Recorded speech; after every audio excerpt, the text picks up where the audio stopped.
अस्सलाम वालेकुम स्टूडेंट्स। हमने लास्ट में एक्सरसाइज 6.1 डिस्कस की थी। इसमें हमने इंटीग्रेशन के कुछ फार्मूलाज देखे थे और उसमें हमने exponential, logarithmic functions, power rule, integration के बेसिक जो फार्मूलाज हैं इंपॉर्टेंट वो देखे थे। आज जो हमने फार्मूला डिस्कस करने वो हमारे पास ट्रिग्नोमेट्रिक फंक्शंस की इंटीग्रेशन है, ठीक है।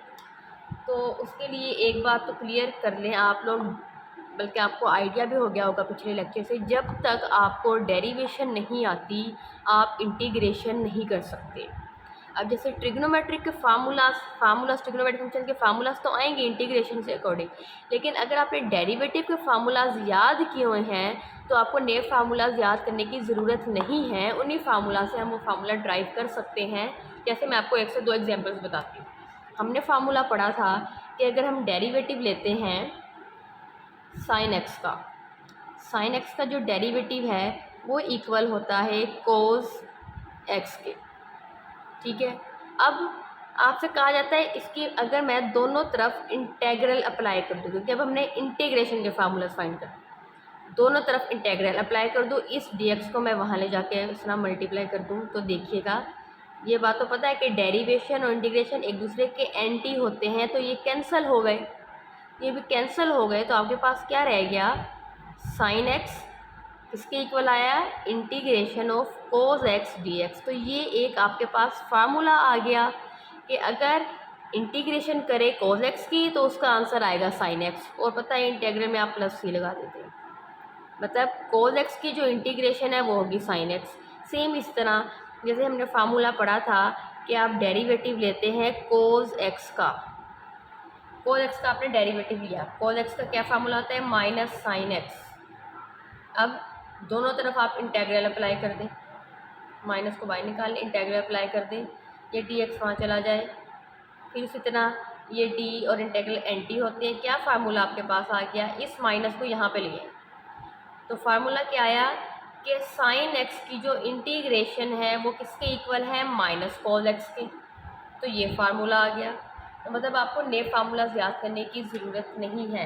अब किस तरह से आप क्वेश्चन कर सकते हैं, जैसे आपके पास आता है कोस एक्स, ये बताएं कोस एक्स की इंटीग्रेशन क्या है, फार्मूला आपने किस तरह से इसकी इंटीग्रेशन करनी है, आपने अपने माइंड में रिवाइज करना है कि आप किसका डेरिवेटिव लेते थे कि कोस एक्स आंसर आता था।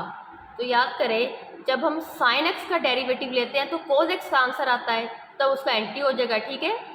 तो हम साइन एक्स का डेरिवेटिव यहाँ पे लिख देंगे, साइन एक्स का लेते थे तो कोस एक्स आंसर आता था, आप यहाँ पे साइन एक्स लिख दिया, ये इंटीग्रेशन इस तरह से आप करेंगे। और जैसे अगर आपसे कहा जाएगा बताएं साइन एक्स की इंटीग्रेशन क्या है, तो आपने फार्मूला करना है आप किसका डेरिवेटिव लेते थे कि आपके पास साइन एक्स आंसर आता था, तो आप कोस का जब डेरिवेटिव लेते थे तो माइनस साइन आता था, माइनस, तो लेकिन यहाँ पे तो माइनस नहीं है तो आप कोस के साथ माइनस लगा दें, मतलब आपने कोस का डेरिवेटिव लिया तो माइनस साइन, लेकिन यहाँ माइनस नहीं तो आप कोस का माइनस लगा देंगे। इसलिए आप यहाँ पे क्वेश्चंस कर सकते हैं।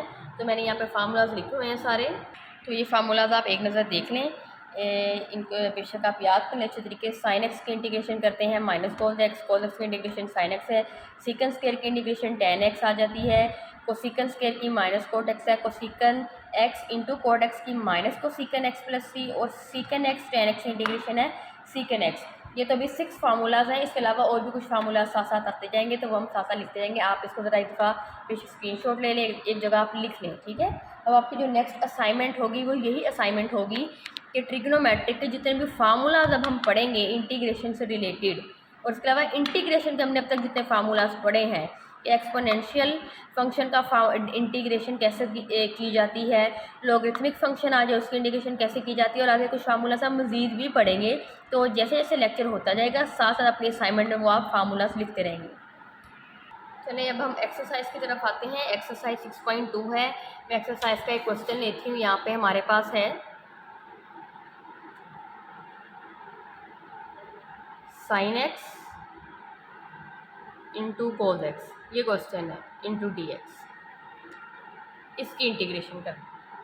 अभी अब आप कहेंगे हमने फार्मूला सब सिंपल के पढ़े हैं और यहाँ पे डायरेक्टली डबल आ गया है, तो परेशान नहीं होना, ये हमारे पास ये फार्मूला आपको आता है। यहाँ पे ट्रिग्नोमेट्री का भी इतना खास फार्मूला नहीं लगेगा। क्या है फार्मूला, अब ये देखें, यहाँ पे हमारे पास जो लगेगा फार्मूला, दो फंक्शंस आ गए हैं ना, इसमें जैसे हम पावर रूल लगाते थे, हम देखते थे कि पीछे फंक्शन और आगे उसका डेरिवेटिव। अगर इस टाइम आप गौर करें, यहाँ पे जो साइन एक्स पहले लिखा हुआ है, आप देखें इसकी जो मैक्सिमम पावर वो 1 है, होल की जो पावर है वो 1 है।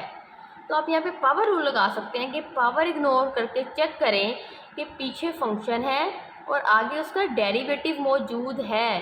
देखिए साइन एक्स का डेरिवेटिव क्या होता है, कोस एक्स। तो पीछे फंक्शन और आगे उसका डेरिवेटिव मौजूद हो तो हम क्या करते थे, पीछे वाले फंक्शन की पावर में एक ऐड कर देते थे और उसी से डिवाइड कर देते थे और प्लस सी। तो ये आपका आंसर आ गया। ये इंटीग्रेशन सिंपल सी है, क्वेश्चन इतने लेंथी नहीं होते क्योंकि यहाँ पर डायरेक्ट फार्मूला लग जाता है। ये आपका आंसर भी आ गया। ठीक है, अब हम नेक्स्ट क्वेश्चन देखते हैं। क्वेश्चन हमारे पास है integration of tan x over cos x। अब आप देखें ना, फार्मूलाज जो हमने पढ़ना है, डायरेक्ट छोटे छोटे फार्मूलाज तो नहीं आएंगे ना, क्वेश्चन आएंगे, इसमें हमने खुद ही फिट करने होंगे फार्मूलाज। चलिए अब इसकी इंटीग्रेशन कैसे होगी। tan x over cos x किस नाम से होगा, हमने तो फार्मूला पढ़ा है, यहाँ हमने tan x का फार्मूला पढ़ा है, यहाँ हमने cos x का फार्मूला पढ़ा है। तो ये देखिए मैंने इस सेट कर दिया कि साइड में आपको फार्मूलाज नज़र भी आ जाए। देखिए क्या था, हमने फार्मूला सिंपल, या तो देखिए tan x की इंटीग्रेशन तो पहली बात हमने पढ़ी नहीं, वो फार्मूला नहीं पढ़ा। cos x का पढ़ा है लेकिन वो ऊपर हो और अकेला लिखा हो, यहाँ पे तो कम्बिनेशन आ रहा है, तो हमें इसको थोड़ा सा रीअरेंज करना पड़ेगा इस क्वेश्चन को। बहरहाल हमने जो फार्मूला पढ़ा है ना वो ये वाला पढ़ा है, सीकन x और tan x मल्टीप्लाई हो रहे हो, तो tan x तो है, और आपको एक बात पता है कि 1 over cos x secant x के इक्वल है, ये फार्मूला है ना, secant x is equal to 1 over cos x। तो जो 1 ओवर cos x है उस जगह आप लिख सकते हैं सीकन x, और साथ में ये tan x पहले से ही यहाँ पे मौजूद था। तो ये देखिएगा ये फार्मूला बन गया है जिसकी आपको इंटीग्रेशन आती है, सीकन x इंटू tan x की इंटीग्रेशन क्या होती है, सीकन x। और ये आप कैसे भी कर सकते हैं कि आपने देखना है कि आपने किस टर्म का डेरिवेटिव लिया था, कि फार्मूले में आपके पास सीकन x और tan x आंसर आता था, तो आपने डेरिवेटिव का फार्मूला रिवाइज करना है कि जब आप सीकन x का डेरिवेटिव लेते थे तो उसका आंसर आता था सीकन x इंटू tan x। इस तरह से आपने लगा देना है, तो आपके पास क्या आ जाएगा, सीकन x प्लस सी, ये इसका आंसर आ जाएगा। चलिए अब हम एक और क्वेश्चन देखते हैं। यहाँ पे जो क्वेश्चन है हमारे पास वो है, ये सारे मैं एक्सरसाइज से क्वेश्चन ले रही हूँ, 1 प्लस tan x का स्क्वायर और साथ में dx।